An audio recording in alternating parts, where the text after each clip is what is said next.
You are listening to the Jboy Show, your number one source from the SEC.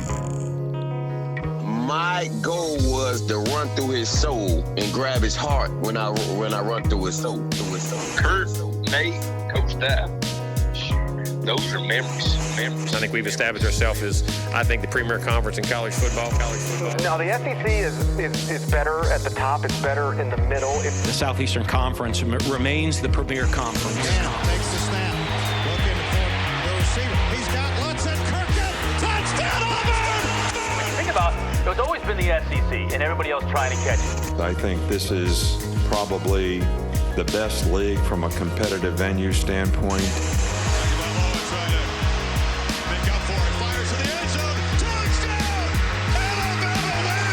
They have the most capable teams. You just look at those programs, the way they recruit, how they invest. Snap to Burrow. 3 steps. Fires. Back corner of the end zone. Over the shoulder catch. Did he hold on? He did. Justin Jefferson. Touchdown, Tiger.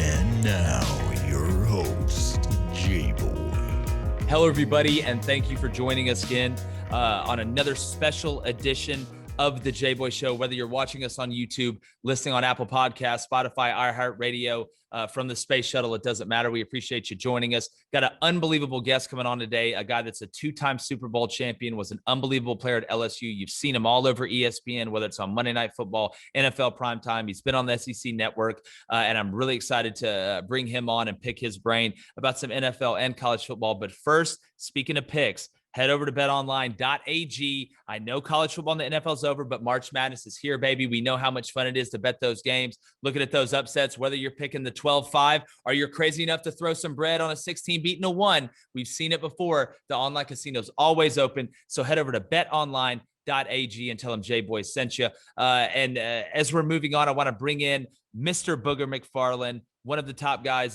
from ESPN. Very excited to have him here. Booger, it's an honor to have you on. Hey, man, looking forward to it. Thanks for having me. Hey, definitely. And I want to jump right into it. And I know the Super Bowl has passed us. We're in March now. But when you were watching that game, and it's hard to bet against Tom Brady, obviously a guy that has won 7 out of 10 Super Bowl appearances, could very easily be 9 out of 10. When you looked at that matchup before, were you surprised that the Bucs were able to really slow down the Chiefs on offense? I know they played too high, tried to keep everything in front. Can you just talk about how surprised you were and really how good Todd Bowles' plan was? Well, really not that surprised. You know, we focus so much nowadays on offensive weapons and quarterbacks and receivers, and that's the sexy part of the game, right? Like, I get it. You know, it's the part that sells. But if your offensive and defensive line can't be stout, can't be the leader of your football team, you don't have a chance to win. And Kansas City's offensive line, let's be honest, based on the 5 that they started the season with, they were playing with 4 backups. And so it was always going to be a tough task. My biggest surprise was that Eric Bieniemy and Andy Reid didn't adjust. Yeah. Like, you knew going in that Shaq Barrett, Sue, Golston, JPP were going to be a problem. I just thought that Andy Reid and Eric Bieniemy would have an adjustment. They had 0 adjustment. And to me, they got what they deserved, which is a quarterback that was running for his life. Mahomes made some great plays. But again, when your offensive line is not very good, whether it's over a period of time or a particular day, that's what you're going to get. Yeah, without a doubt. And again, I think you're exactly right, because we all know it is a game of adjustments. Typically, it doesn't always go to plan. I was surprised they didn't go to more quick game as high as the safeties were playing. And I watched that game, and the best player to me on the field looked like Devin White. I watched him false step one time and still run down the outside zone to the field, which I thought was incredible. And it's amazing what he was able to do in the box and in coverage. And can you talk about, just for a second, Booger, as a guy that's played, that's obviously knows the game inside and out, how important it is to be able to adjust? Because, again, you see what you're going to see out in the field. Typically, teams don't do exactly what they always do, especially in a big game like this.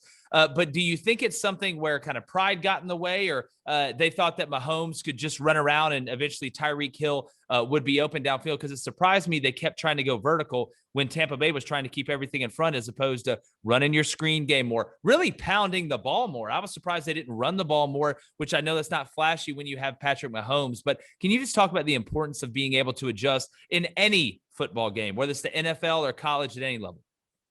Well, football is a game of adjustments. You know, you spend all week studying and preparing a game plan, and usually in the first half of a quarter, you figure out okay, what do we need to adjust? Because you have to plan and dictate how you attack a team based on what they're trying to do to you. So every team goes into, from a defensive standpoint, I'm going into the game saying, okay, this is what we're going to prepare to take away in some form or fashion.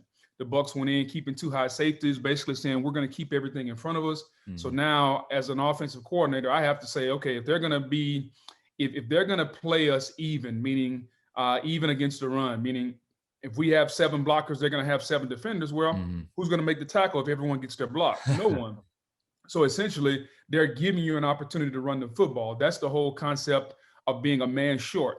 You have to have somebody that can make the tackle. And when Tampa said, we're going to keep 2 safeties high and we're going to dare you to run the football, and Kansas City never really ran it, let's not forget it. In the beginning of the second half, Clyde Edwards-Helaire ripped off a couple of, plus 10, plus 20-yard runs, and they kind of went away from it. So football is a game of adjustments. Any sport's a game of adjustments, no matter what you're doing, how you're doing it. You got to make adjustments based on what the opponent is doing, and that gives you an opportunity to win the game. Yeah, we always hear the term a hat on a hat, a hat on a hat. And there was a lot of hats, opportunities for a hat on the hat. And you even think about with Mahomes, I know it's the Super Bowl, the quarterback run game, when it's even like that, you get an extra blocker in the running back, and you can really do some stuff, especially in motion. And I agree, I was surprised there. But I do want to segue, Booger, because I talk about it on the show all the time. Like you said, we always talk about receivers, DBs and all that stuff's great. But the game is won and lost up front, whether it's in the NFL, whether it's in college football. You played it, you understand it, you played in the trenches at the highest level.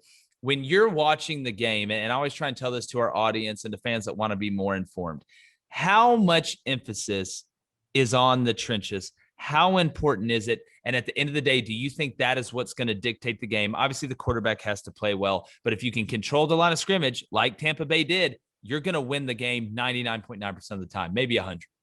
Well, that's football in general. Football has always been a big man's game. I think it's tougher to find quality offensive and defensive linemen than just about any position outside of quarterback. If you think about it, receivers, running backs, like you can usually find guys that are fast, guys that can run the football. Look at all the running backs that have been drafted in the later rounds in the draft. But it's really tough to find quality offensive and defensive linemen on the offensive side that can run, block, pass block. On the defensive side that can be stout against the run and also rush the passer. That's a tough combination to find. And when you don't have quality depth behind that. So as a defensive line, I need 7 guys. Offensive lineman, I usually need 7 or 8 guys. Like, do you really have 7 or 8 guys that can play at a high level consistently? And I think if you just go back the last couple of years, the Bucs this year, you go back a year before that, you look at Kansas City, and their offensive line was really together all year with Duvernay, Tardif, and Fisher and Schwartz and all those guys. They played a bunch of snaps. Defensive line-wise, Chris Jones, Frank Clark, those guys get after the pass. You go back the year before that, like you can keep going on and on. True. The quarterback is the most prominent position. It's the position that gives you an opportunity because that position touches the ball every single play. It can make up for a multitude of sins on your team. But if your offensive and defensive line is not stout, then you have no chance. Without a doubt. And we had an offensive coordinator used to say, listen, I can't run sprint out forever. We got to be able to protect. And that's so true. And, the news breaking this week, Booger, J.J. Watt, obviously leaving the Texans, going to the Arizona Cardinals. Number one, what a get for them. You're getting a guy, and I know JJ wasn't really playing as well as he has been. He has been a little beat up, but what kind of jolt is that for the Arizona Cardinals, who we all know what they have in Kyler Murray? He's a guy that's got to keep progressing, but that defense just became even scarier. Yeah, he's a guy who I think if used the right way, still has a ton of football left in the tank. J.J. Watt doesn't need to play 70 plays a game. He needs to be around the 30, 35 plays a game. Definitely every passing down and can put your team along with Chandler Jones to have a really, really high level pass rush with those two. J.J. can go inside or outside. Chandler's coming from the outside. So I think the Arizona Cardinals have the potential to, as we talk about, they can start up front and have a really, really good defensive line, especially if they use J.J. Watt the right way. Without a doubt. And I think it's going to be a good fit. And speaking about good fits, if you're looking for a shoe that's a great fit, Go to ebay.com/sneakers. They've got an authenticity team that's going to guarantee you everything about the shoe, the whole part of it, the box, the logo, and everything like that, regardless of what shoe you want, old, new, whatever your style is, they're going to have it, and it's going to be exactly what you want. So head over to ebay.com/sneakers today. But Booger, I want to jump to college for a second. And talk about your alma mater, LSU. We all know the monster that is the SEC, especially the SEC West. Last year, coming off a national championship, lost a lot, had some guys opt out. I was very shocked that Bo Pelini wasn't able to get the job done defensively. We all know how it started with Mississippi State. But looking at Edo and the hires that he made in this offseason, and in my opinion, I think LSU does better as the outsider anyway. How do you feel about the Tigers down there in Baton Rouge and looking forward to this next season? Do you see them being able to turn it around? Yeah, I just think, and if you're going to judge any team off of 2020, I think exactly it's a mistake, right. just because everything that happened with COVID. LSU had 16 players drafted in 2019, the most in college football. Mm-hmm. They had another 4 or 5 to opt out, guys that are going to be drafted pretty high.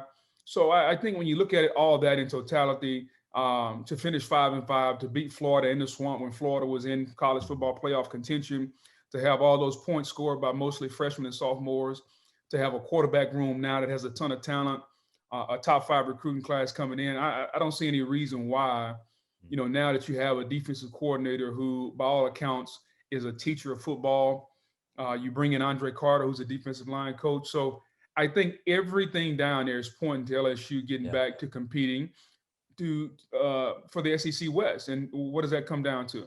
It comes down to games against Alabama. The second Saturday in November has always been the Saturday that people in Baton Rouge pay attention to, because you knew that from a talent level standpoint, you were as good or better than everybody else on your schedule. So now, how do you match up against the cream of the crop? So I think we will be right back to that situation as a college football fan, where that game becomes a huge game again.